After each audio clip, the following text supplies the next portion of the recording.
कुंडलिका वरदे हरे ज्ञानेश्वर महाराज, तुकाराम महाराज, सद्गुरु दादा महाराज की जय, गजानन महाराज की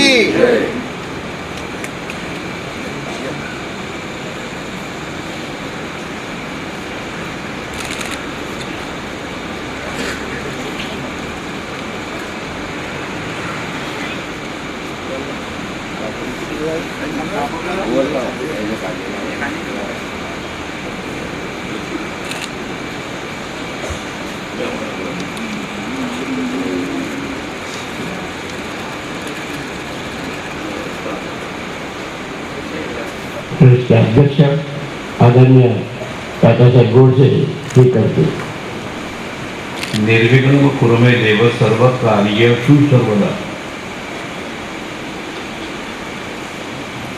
परम पूज्य बाबा महाराज सातारकर, आई महाराज, माई महाराज, ट्रस्टचे सर्व विश्वस्त पदाधिकारी, या सभागृहामध्ये उपस्थित असणारे माता पिता बंधू भगिनींनो, पूर्ण आज 1 वर्ष झालं. मागील वर्षी रानाडे बालक मंदिरामध्ये महाराजांचं एक अखंड 1 महिना असंच प्रवचन चातुर्मासानिमित्तानं झालं आणि आपण सर्वांनी आनंदानं तिथं उपस्थिती ही जी काही आपली जी दाखवली. आजचा पहिला दिवस आहे, पाऊस पडतोय, तरी सुद्धा आमच्या बंधू भगिनींनी चांगल्या प्रकारची उपस्थिती. पुण्याचं नव्हे तर ह्या महाराष्ट्रामध्ये अनेक भाविक ह्या महाराष्ट्रामध्ये पुणे शहरामध्ये तर आहेतच आहे, कारण पुण्याचं एक विशेष प्रेम महाराजांच्यावर आहे. आपण म्हणाल की जागा आपण बदलली, ते तिथं बरं होतं, थोडंसं मध्यवर्ती होतं, परंतु तिथल्या ज्या काही अडचणी आहेत त्या अडचणी आपल्या सर्वांच्या त्रासाच्या त्या आम्हाला वाटत होत्या, म्हणून आम्हाला तिथली जागा बदलावी लागली. पण पावसाळ्याचे दिवस आहेत, तिथे जरा पाऊस पडू लागला की पाणी भरतं, आणि पाणी भरलं तिथे काढणं फार मुश्किल होतं, फार त्रास होतो, आणि आमच्या भाविकांना सुद्धा फार त्रासाचं घडतं ते. तेव्हा असं ठरवलं की गणेश क्रीडाचा फार धोकामध्ये केलेला आहे, आपल्यापुढं श्रवणीय असं प्रवचन करणार. मग श्रीमंतांच्या दृष्टीनं जागा कशी असावी, श्रीमंती ठाठातच असली पाहिजे असं आम्हाला वाटतं, आणि म्हणूनच ह्या जागेची निवड केली. किंवा जागेची आदलाबदल झाल्याबद्दल मी आपली सर्वांची क्षमा मागतो माझ्या ट्रस्टच्या वतीनं. आणि आता हा पहिल्या दिवसाचा सोहळा अखंड 1 महिनाभर चालणार आहे. मी ट्रस्टच्या वतीनं आपल्या सर्वांच्या चरणाजवळ अशी प्रार्थना करतो की सर्वांनी बरोबर 7 ते 8 ह्या वेळामध्ये महाराजांच्या प्रवचनाचा अखंड आपण 1 महिनाभर लाभ घ्यावा, आपलं जीवन सफल करावं. महाराज नुसतं तुकाराम, ज्ञानेश्वर, भगवान श्रीकृष्ण, भगवान राम हे तर सांगतातच सांगतात, परंतु तुमच्या माझ्या प्रपंचातले असणारे जे बारकावे आहेत, जे आपल्याला सर्वजित अडचणीमध्ये जे टाकतात ते बारकावे, त्याची उकल करून त्याच्यातनं आपण कसे सुटून जाऊ हा मार्ग सुद्धा महाराज प्रवचनाच्या निमित्तानं तुमच्या आणि माझ्या पुढे ठेवतात. आणि आपल्याला एक मार्ग सापडतो, एक रस्ता सापडतो. त्या रस्त्याने महाराजांनी सांगितल्याप्रमाणे आपण गेलो तर निश्चितप्रमाणे आपण यशाच्या पायरीवर उभं राहण्यासारखं आपल्याला त्याचं समाधान मिळणार आहे. तेव्हा मी आपल्याला कोणाच्या एका ट्रस्टच्या वतीनं प्रार्थना करतो की आपण असा अखंड 1 महिना येऊन या संबंध महाराजांच्या या संबंध प्रवचनाचा आपण लाभ घ्यावा. सत्कार करू.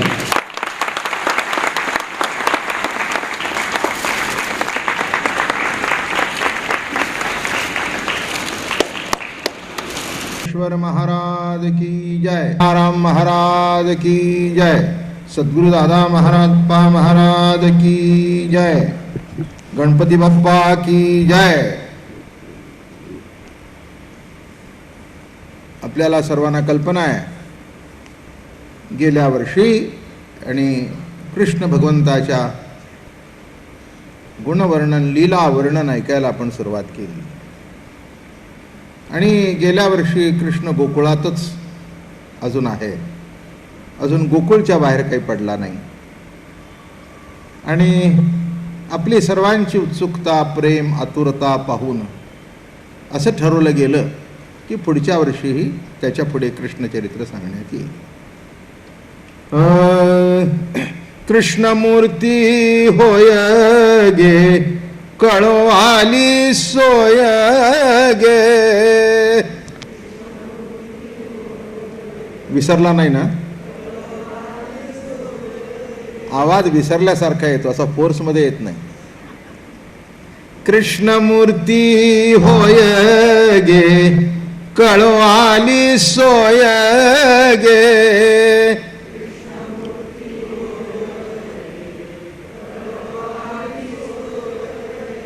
प्राणाचाही प्राण पाहता सुख सांगो काय गे. छान.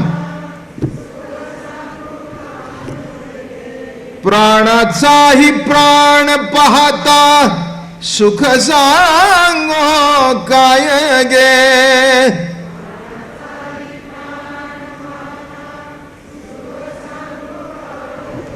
तुळशी माळ गळा गे, कस्तुरीचा टिळा गे.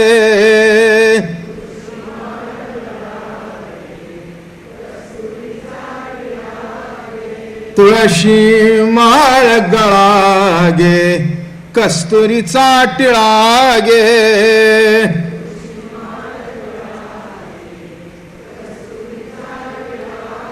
अर्धांगी रुक्मिणी विंजणे, वारीती गोपी बाळा गे. वारीती गोपी बाळा गे. तुळशी माळा गळा गे, कस्तुरीचा टिळा गे.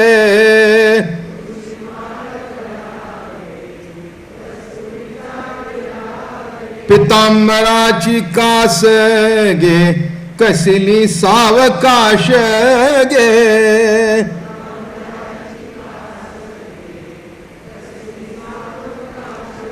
नारद तुमर गायन गाती, पुढे निज दास गे. नारद तुमर गायन गाती, पुढे निज दास गे. तुळशी माळ गळा गे, कस्तुरीचा टिळा गे.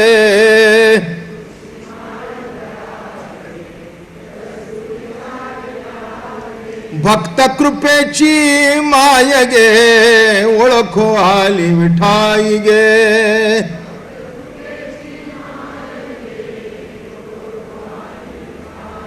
भक्त कृपेची माय गे, ओळखो आली विठाई गे.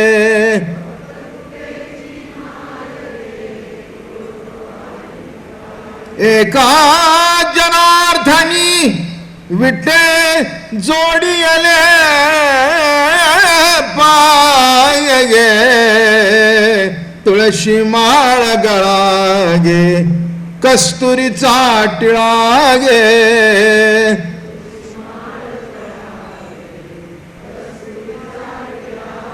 अर्धांगी रुक्मिणी विंजणे, वारीती गोपी बाळा गे.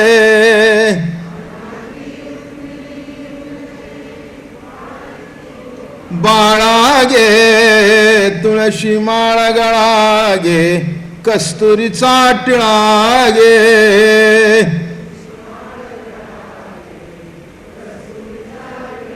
पुंडलिका वरदे हरी विठ्ठल. ज्ञानदेव तुकाराम, ज्ञानेश्वर महाराज तुकाराम.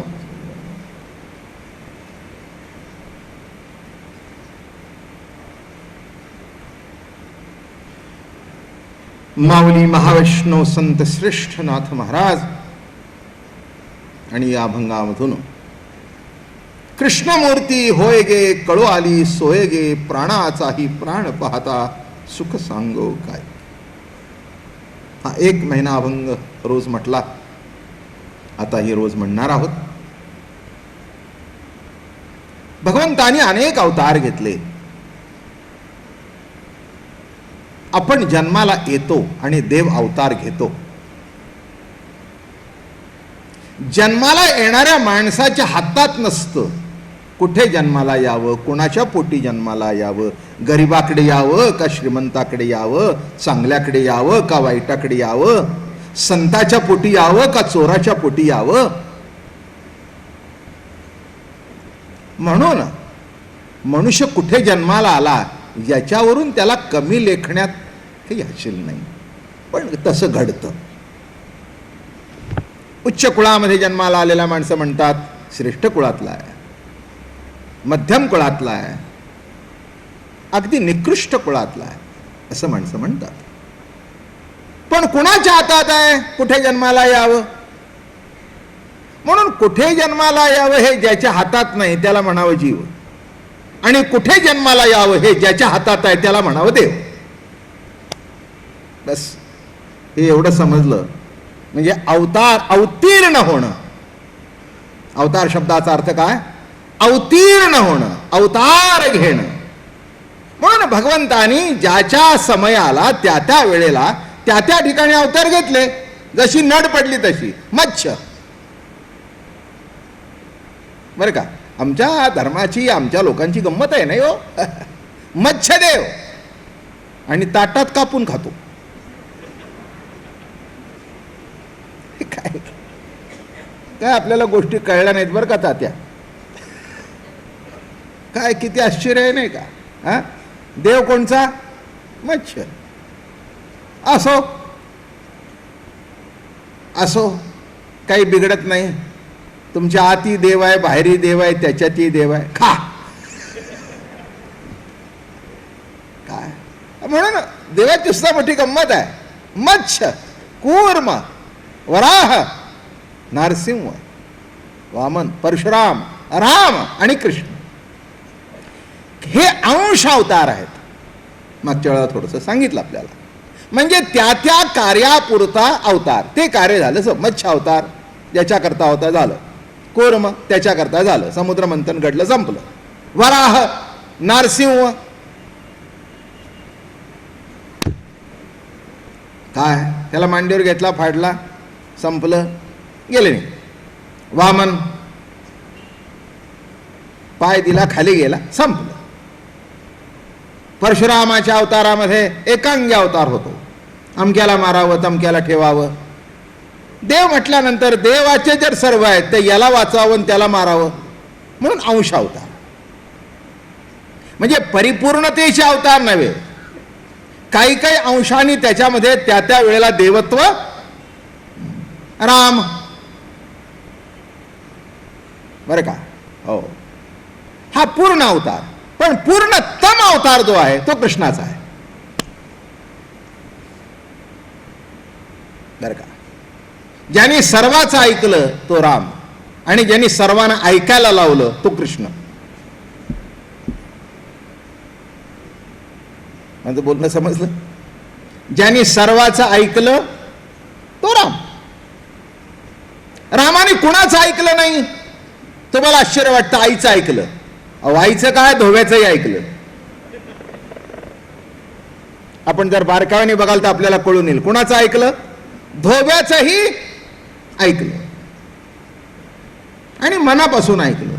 इतकं ऐकलं की चाचा म्हणण्यावरून जानकीला अरण्यामध्ये लक्ष्मणाला सोडून द्यायला लावलं. आश्चर्य नाही? असं तुम्ही कराल का? नाही, पण केलं म्हणून अवतार. हे सुद्धा स्पेशालिटी आहे रामाची.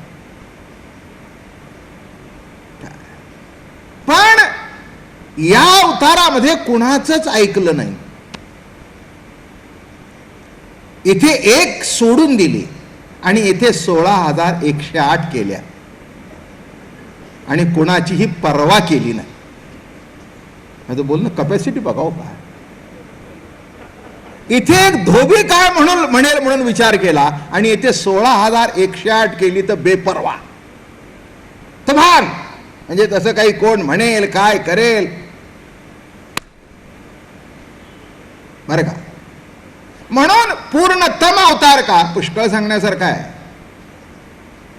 अवतारी पुरुष म्हटल्यानंतर सर्व अंगाने तो परिपूर्णतेने नटलेला आहे म्हटल्यानंतर आमकं एक स्वीकारणं आणि आमकं एक टाकणं असा प्रश्न येत नाही. एक ग्राह्य आणि एक त्याज्य असं नव्हे.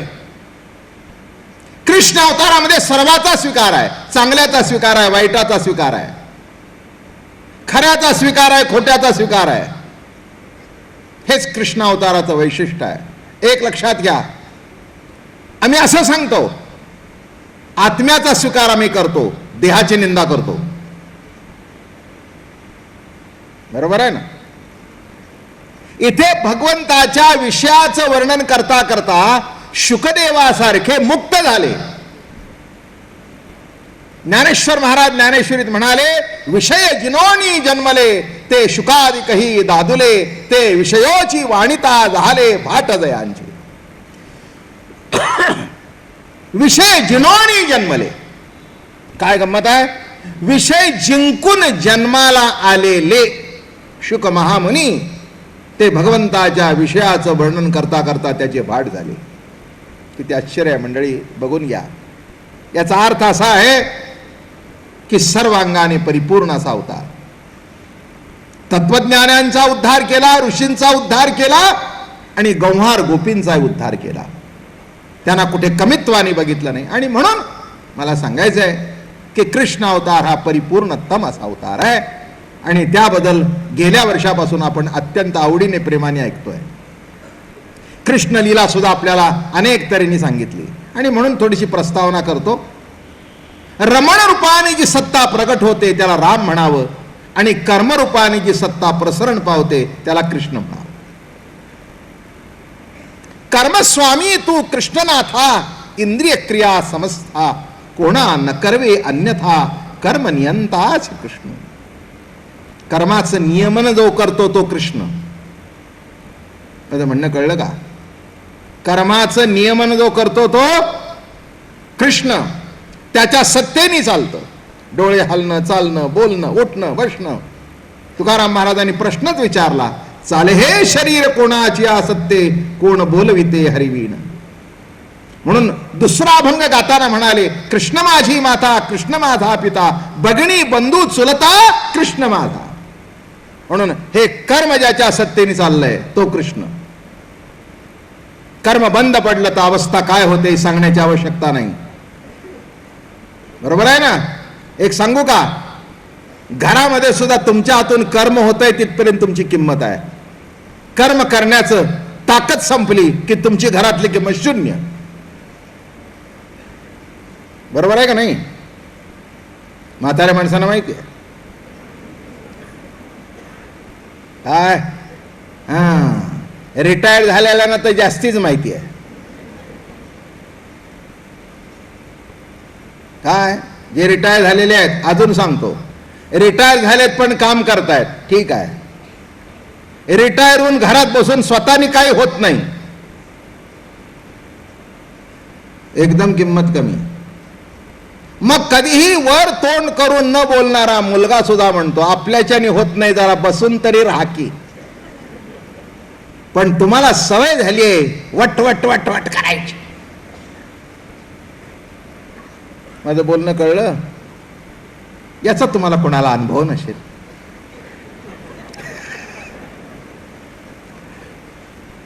म्हणजे काय आहे म्हणून असला का नाही म्हणून असला, म्हणजे नक्की मी काय सांगू. वा वा वा, असलाच पाहिजे. अहो असलाच पाहिजे म्हणून तर बघा पहिल्या दिवशीच आता भरत लागलंय. हे तुमचे अनुभव तुम्हाला सांगायचे आणि त्या अनुभव पचवून कृष्ण प्रतिती कशी भोगायची एवढ्या करताची प्रवचन आहेत. एक लक्षात घ्या, मी असू दे नाही तर तुम्ही असू दे, संसारातलं सुख दुःख तुम्हालाही चुकलं नाही मलाही चुकलं नाही, रामाला चुकलं नाही, कृष्णाला चुकलं नाही, या जगात कुणाला चुकलं नाही. पण एक सांगतो, तोंड आहे तेव्हा खावं लागतं, पण उत्तम प्रकृती ती म्हणावी की जो जिलेबी पचवतो आणि मिरची पचवतो. बोलणं समजलं का? काय जेवणात तर मिरची येणारच, जेवणात तर गोड येणारच, जेवणात तर खारट येणारच, जेवणात तर तुरट येणारच, पण हे जो पचवतो काय नाही म्हणलं आपल्याला, काय नाही, मिरचीचं भजी हाणतो म्हणला अजून. हो, मिरचीचे भज सुद्धा खातो, बासुंदी आणा 1-2 वाट्यातच सहज. माझं बोलणं कळलं? जो सुखही पचवतो आणि दुःखही पचवतो, जो मिरची पचवतो आणि बासुंदी पचवतो त्याचं पोट चांगलं, तसं सुख दुःख पचवतो त्याचं जीवन चांगलं. आणि ते पचवण्याकरता वर्षातून 1 महिना हा डोस.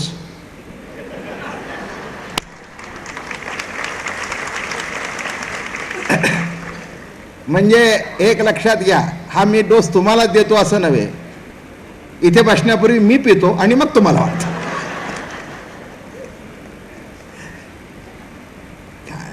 आणि हे भक्तिप्रेमाचं कृष्णप्रेमाचं रसायन इतकं गोड आहे बरं का, की तो कृष्ण रस चाकल्यानंतर तुमचं माझं जीवन सुखी झालंच पाहिजे हा सिद्धांत आहे. जेवढी माझ्या नामाची शक्ती तेवढे पाप नाही त्रिजगती. असा एक प्रश्न निर्माण झाला की पांडवांच्या हातून खूप पाप झालं आणि त्याची खंत त्यांना लागून होती. एवढे मारले गेले, सगळे इकडचे गेले आणि तिकडचे गेले, हो फक्त एक पोटातला राहिला, परीक्षिती तेवढा राहिला. तेव्हा शेवटी भीष्माचं दर्शन घ्यायला गेले. भीष्माचं दर्शन घ्यायला गेल्यानंतर भीष्माला विचारलं की म्हणाले, अहो महाराज हे एवढं पाप झालं. त्याच्यात 2-3 कथा असे इंटरलिंक्ड आहेत, त्या दोन्ही सांगू का? दोन्ही तिन्ही लिंक नाही? बरं सांग. काय आता सांगायचंच आहे, तुम्ही सांगा म्हणायचं ना आम्ही सांगायचं, तुमचं ऐकल्याशिवाय राहायचं नाही, कारण तुम्ही आमचं ऐकताय गप्प बसून. तुम्ही जर 1 तास गप्प बसून ऐकताय तर आम्हाला तुम्ही म्हणाल ते आम्ही सांगतो. तसं इंटरलिंक कशी आहे बघा गोष्ट. जेव्हा हे सगळे म्हणाले की चला भीष्माला विचारू, अनुभवी आहेत, द्रौपदी तिथे होती, याचं काय ऐकता म्हणले, हा काय धर्म सांगणार आहे? ठीक आहेत माझे सासरे आहेत, गुरुस्थानी आहेत, पण माझ्या साडीला हात घातला तेव्हा हे गप्प बसले होते माना खाली घालून.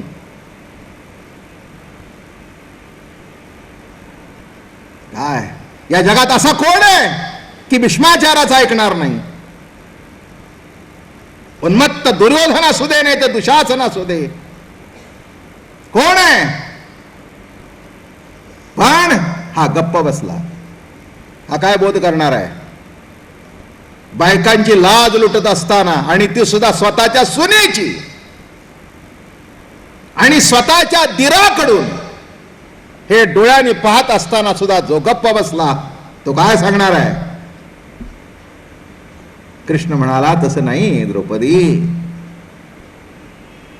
तसं नाही आहे.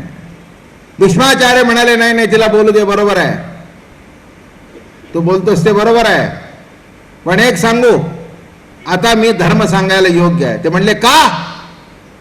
तुझ्या नवऱ्याने मला बाण मारून मारून माझ्या अंगाची चाळण केली आणि जे रक्त वाहून गेलं त्याच्यातून माझ्या अंगात दुर्योधनाच्या अन्नाने शिरलेले दोष होते, ते दोषही निघून गेले.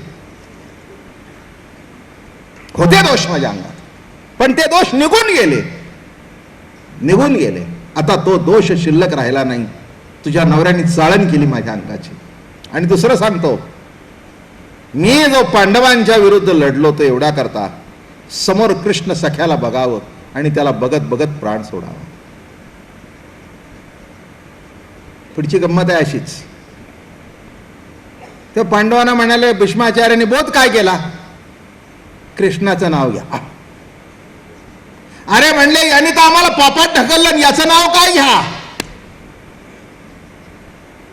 याच्या जर मनात असतं युद्ध होऊ नये तर ते झालं नसतं, पण यांनी ऐकलं नाही. याचं नाव काय घ्या? तेव्हा भीष्माचार्य म्हणाले, असं नका म्हणू. शुकदेवजी सांगतात, अरे कृष्णाच्या नखावर जरी लक्ष गेलं, नुसतं नखावर, संपूर्ण नाही, नुसत्या नखावर जर तुमची नजर केंद्रित झाली तर कोटी जन्माचं पाप धुवून निघेल. एवढा हा कृष्ण आहे. आणि तो कृष्ण तुम्ही आणि मी 1 महिना ऐकणार आहोत. तेव्हा पापाचा विचार करू नका आणि पुण्य किती जोडेल याचाही हिशोब करू नका. त्या कृष्ण सख्याच्या चिंतनामध्ये एकरूप होऊन जा, म्हणजे एक दिवस तुम्ही आम्ही कृष्णरूप होऊन जाऊ. एवढ्या करताच ही कृष्ण कथा आहे. एवढ्या करताच कृष्ण कथा. याच्यापेक्षा दुसरं काही मला काही कळत नाही. मला काही कळतं म्हणून तुम्ही येता असं नव्हे, पण आवडतं म्हणून येता. काय सगळ्याच लोकांचं माझ्यावर खूप प्रेम आहे. तात्या आत्ता म्हणाले, त्यांचा अर्थ तुमच्या लक्षात आला नाही. ते म्हणले, बाबा महाराज श्रीमंत आहेत आणि श्रीमंताकरता हॉल सुद्धा असाच पाहिजे. त्याचा आतमधली चर्चा होती. मी म्हटलं, मी जगात इतका मोठा श्रीमंत आहे की जगातले 20,000 कोटी आत्ता ज्यांची भांडणं चालू होती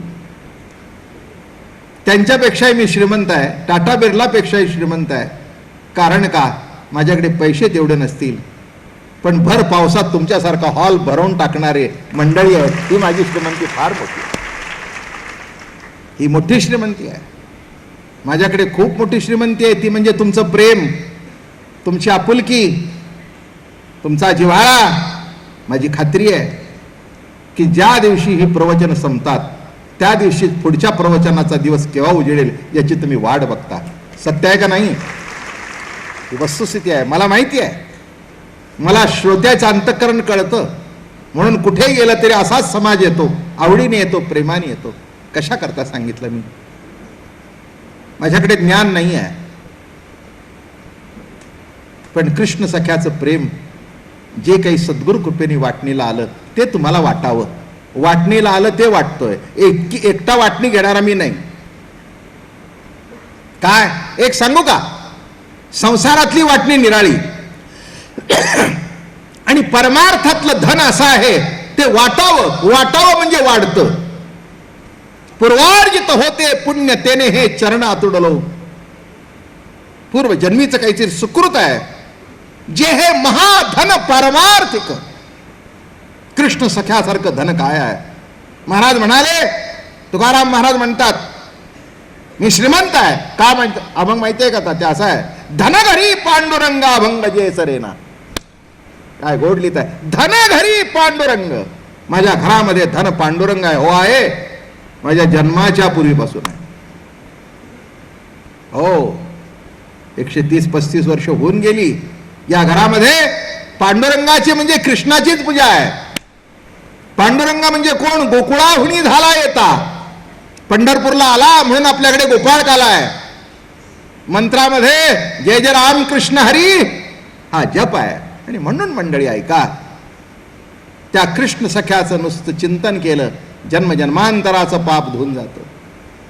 मग त्या कृष्णाचं चरित्र ऐकलं, चरित्र ऐकता ऐकता तुमचा कंठ जर सद्गदित झाला, तुमचं अंतःकरण प्रेमाने भरून आलं, तर जीवनामध्ये काय पाहिजे बाबा?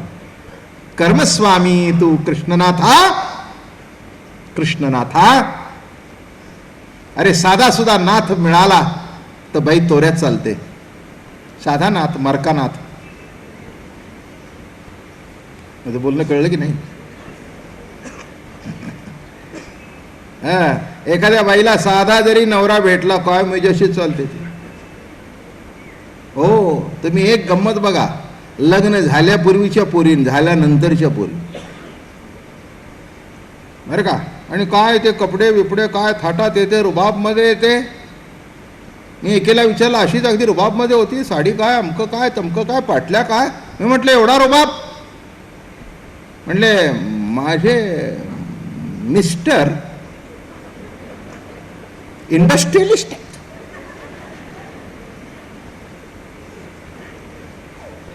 आता त्याच्यातून आम्ही समजलो की तेव्हाच एवढा नखरा, तेव्हाच एवढा थाट. अरे कोणाची इंडस्ट्री केव्हा जाईल हे कळत नाही. असा मरका नवरा भेटलं तर बाई एवढी मिजासीमध्ये, कृष्ण सखा भेटलं तर केवढी मिजास करायला पाहिजे. मस्त चालावं, रुबाब मध्ये राहावं. ज्ञानेश्वर महाराज म्हणाले, अजिवरी होते मी मोकाट, तव डोळे फुकट मोडा तुम्ही, समर्थाच्या अंगी पडिले अवचिती, आणि तुम्हाईसे किती चाळविले. म्हणजे आवडीची विरेणी आहे. अजिवरी होते मी मोकाट, तव डोळे फुकट मोडा तुम्ही. मस्त लिहितात ज्ञानोबा राया. तर त्या सांगतो मस्त पैकी बघा. आईवरी होते मी मोकाट, पुष्कळांना कळेल, ऐकलंय असेल पण विसरतो आपण. साधी मुलगी होती आणि योगायोगाने असा समर्थपती भेटला. काय तुम्हाला सांगू, तिचा थाट काय, तिची गाडी काय, तिची मिजाज काय, तिचं नेशनं काय, तिचं दागिने काय, सब रुबाब में. आणि विशेष म्हणजे पहिल्यांदा तिचं लग्न ठरत नव्हतं, 8-10 जणांनी नापास केली. न चाळीतल्या आपल्या सगळ्या काकू होत्याच. फार कठीण. लग्न ठरलं असतील ना तात्या ते विचारला जात नाही, पण मोडलं की विचारला जातील. बरोबर ना. आता होय म्हणा की.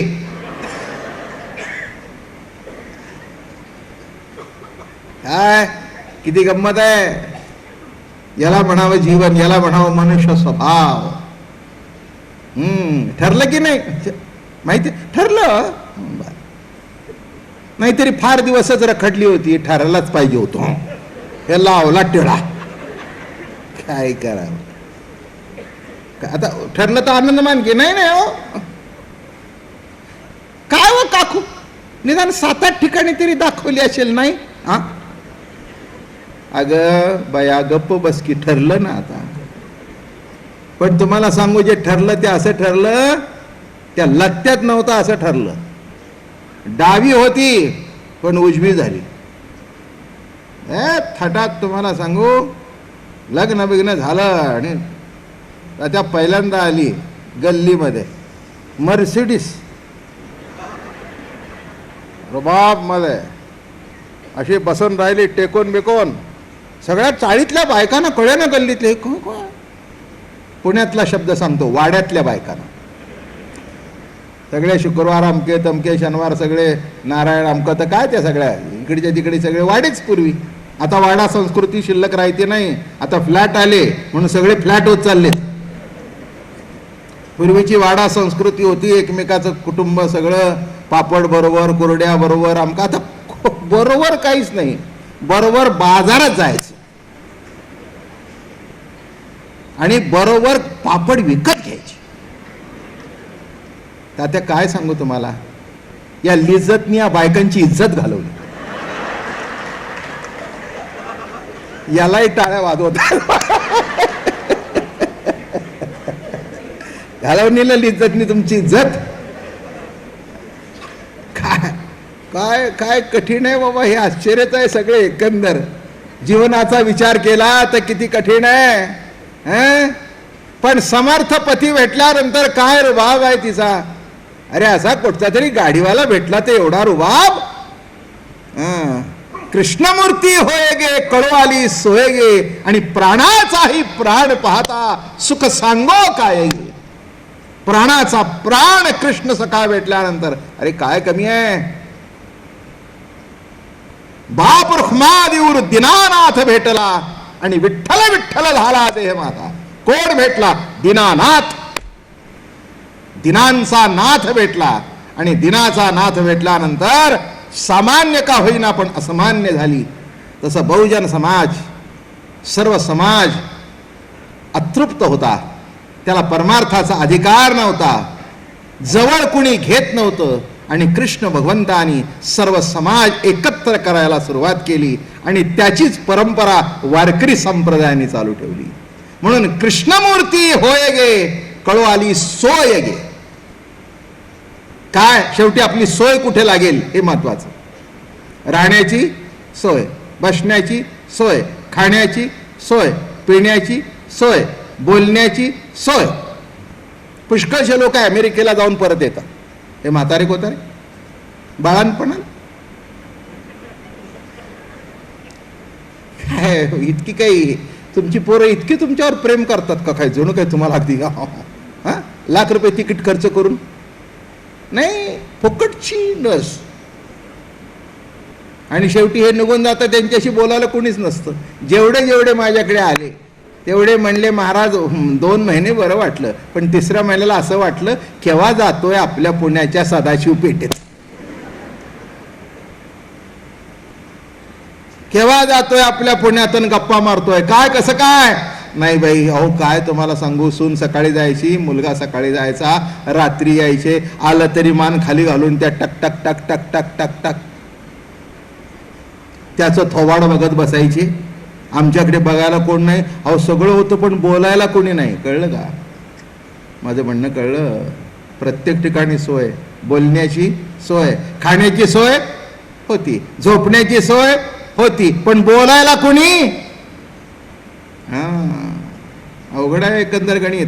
तसं जीवनामध्ये सोय लागताना शब्दाचा जेव्हा मनुष्य म्हणतो शा अगदी उत्तम आहे, जेवणा खाण्याची काही तोटा नाही आहे, पेन्शन चालू आहे, महिना 5,000 पेन्शन आहे, मस्त आहे, नवरा बायको पोरं आपापल्या आहेत, आणि तसं काही नाही, आले तरी ठीक आहे नाही तरी ठीक आहे. महाराज ज्ञानेश्वरी वाचतो, अधूनमधून कार्यक्रमाला जातो, वारी करतो, मस्त आहे, आपली सोय आहे. माझं म्हणणं कळलं का? सोय लागणं महत्वाचं, बसण्याची, बोलण्याची, खाण्याची, पिण्याची. आता हे खुर्च्या असून जी माणसं पुढे बसलेली आहेत हे का, याचं उत्तर मी देतो, तुमच्या बाजूनेच देतो. हे उत्तर तुम्हाला मला जवळून बघायची आहे, ही सोय आहे म्हणून तिथे बसा म्हटलं तरी इथलं कोणी हल्ला, कारण ही माणसं सगळ्या माझ्या परिचयाची आहेत पुढे बसलेली. हे बघितले की नाही सगळ्यांना हे मला माहिती आहे, तिथे सगळे पुढे बसणारे होते. मी तात्यांना सुद्धा म्हटलं खुर्च्या असून हे पुढे का बसलेत माहिती आहे का? यांना बाबा महाराजांना 5-7 फुटाच्या अंतरावरून बघायची सवय झालेली. आता खुर्च्या जरी असली तरी हे पुढचे बसणारे जे होते त्यांची गैरसोयच ना. माझं म्हणणं कळलं? इथे बसण्यामध्ये सुद्धा काय आहे, खाली मांडी घालून बसता येत नसेल, पण जी ऐकण्याची जवळून सोय म्हणून बसताना सुद्धा सोय, ऐकताना सुद्धा सोय, जेवताना सुद्धा सोय, मरताना सुद्धा सोयीने मरावं. नाही तर मागचे शंक करतात. अहो काय तुम्हाला सांगू, 10 वाजता मेला, 10 वाजता नाश्ता सुद्धा केला नव्हता, निमंत्रण आलं आणि कोणी आलं नाही म्हणून रात्री 1 वाजला.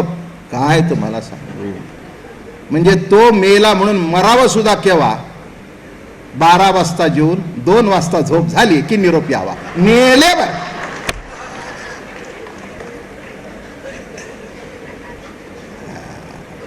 काय मरताना सुद्धा म्हणजे माणसाने मरायचं असेल ते सुद्धा तुमच्या सोयीने मारा. मी काय सांगितलं कळलं का? कृष्णमूर्ती होय गे कळो आली सोय गे. तसं मागचे सगळे अवतार झाले पण एकाही अवतारामध्ये सामान्य माणसाची सोय लागली नव्हती. कृष्ण अवतार झाला आणि सोय लागली. त्यांना कळलं याला हाक मारता येतं, ह्याच्याशी हुतुतू खेळता येतो, ह्याच्याशी आटापाटा खेळता येतात बरं का. हो याच्याशी सर्व खेळ खेळता येतात, लबाडी सुद्धा करता येते, कारण तोच करत होता. काय असलं पुढचा लबाडी करू लागला की ना आपल्याला लबाडी करायला सोयीचं असतं. तोच एकदम जर स्ट्रिक्ट असेल ना तर मग आपलं काही चालत नाही. मग नवीन साहेब आला तो जर एकदम अनकरप्टेड असला ना, खालचे म्हणतात पुरी बरं होतो पण आता काही सध्या चालत तर तेच घेत नाही तर आम्हाला कुठे. माझं म्हणणं कळलं का? म्हणून वरचा घेणार असला की खालचा ती काय कसं काय रे हे नवीन साहेब ना हो मस्त, काही चिंता नाही बघा. आता 3 वर्ष त्यांनीच राहावं म्हणून मी गणपतीला नवस केला.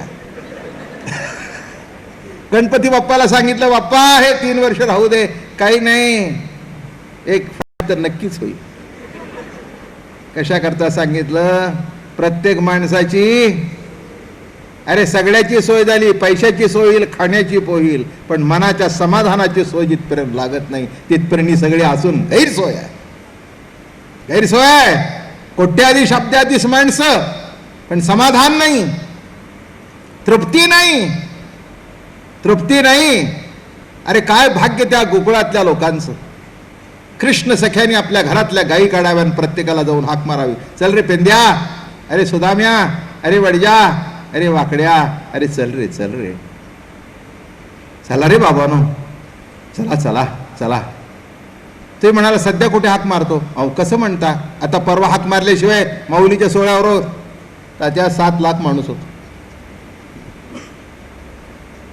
तुकाराम महाराज, ज्ञानेश्वर महाराजांचा सोहळा एकत्रित करून केला तर 10 लाख माणूस होतो. त्याला साक्षीदार आहे मी. 15-15 किलोमीटर असे माणसाचे थवे, 15 किलोमीटर. किती माणस, किती माणस. मग मला सांगा, ही माणसं उगीच आली का नाही? कृष्ण सख्याने हाक मारली, चला हो, चला चला चला पंढरीशी जाऊ, चला पंढरीशी जाऊ, रुक्मा देवीवरा पाहू, रुक्मा देवीवरा पाहू, डोळे निवतील कान. पुढचा आहे का? मना तेथे समाधान, मना तेथे समाधान. ही खटपट कशा करताय? पांडुरंग म्हणजेच कृष्ण. त्याच्या बायकोचं नाव काय? पांडुरंगाच्या रुक्मिणी. कृष्णाच्या जो तिथे कृष्ण होता तो या अवतारामध्ये पांडुरंग होऊन आला. म्हणून गोकुळाहुडी झाले येणे. गोकुळातून डायरेक्ट कुठे आले? निजधामाला गेले. शब्दाचा अर्थच असा आहे. त्यांनी आपला अवतार संपवला. एक लक्षात घ्या, स्वतःला संपवलं नाही, इथे सुद्धा असा तोच सगळं घर तार खलास करून टाकलं. कुणाला संपवलं? फक्त एक उद्धव जिवंत राहिला. माझं म्हणणं कळलं का? आणि त्याला बद्रिकी आश्रमीला पाठवलं. एकादशकंद काढून बघा. एकादशकंद तो उद्धवा करता झालेला आहे. हो, एकादशकंद कुणाकरता झाला? उद्धवा करता झाला. सगळे खलास, नातं गोतं सगळं संपून टाकलं आपल्या हाताने.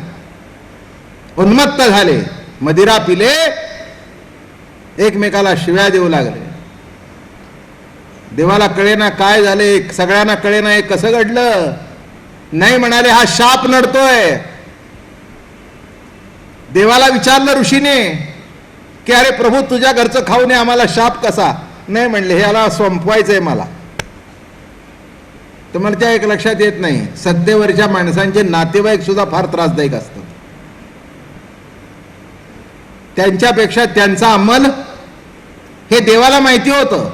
ते म्हणाले, जेव्हा मी वैकुंठ गमन करीन तेव्हा इथे एकही यादव शिल्लक ठेवणार नाही. सगळ्याला संपवलं, फक्त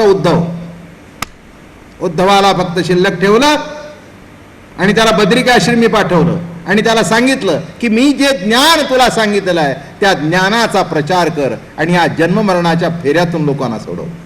तेवढ्या करता त्याला जिवंत ठेवला. कशा करता सांगितलंय? वर जाताना मागच्यांच्या परमार्थाची सोय बघितली आणि म्हणून एकादशकंद झाला. माझं म्हणणं कळलं?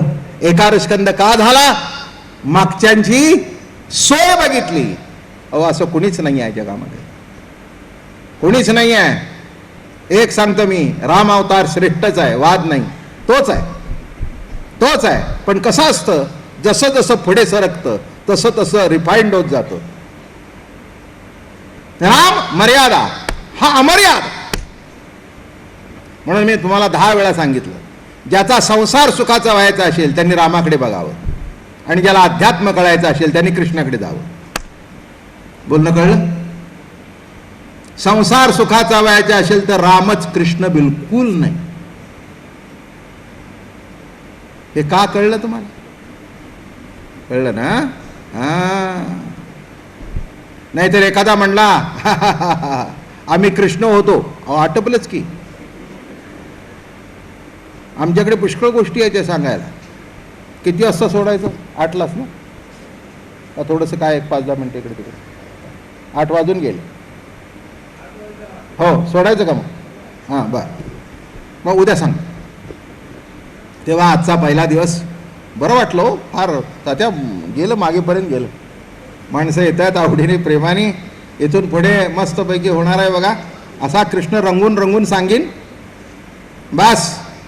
सांगताना माझ्याही तोंडाला लाळ सुटली पाहिजे आणि तुम्हाला ऐकणाराही सुटली पाहिजे. हो असं सांगेन. हां असं सांगेन. कारण का कृष्णाची इच्छा आहे की पुणेकरांनी कृष्णमय व्हावं. पुणेकरांनी कृष्णमय व्हावं. आणि म्हणून राधारमण हरी गोविंद राधे.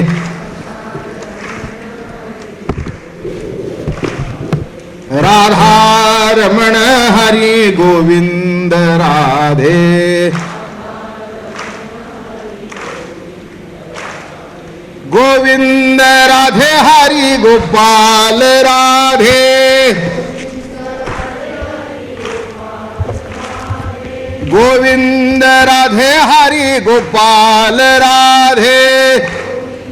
गोविंद राधे हरी गोपाल राधे. राधारमण हरी गोविंद राधे. राधारमण हरी गोविंद राधे. पुंडलिकावरदे हरी विठ्ठल. ज्ञानेश्वर महाराज तुकाराम महाराज. एक सूचना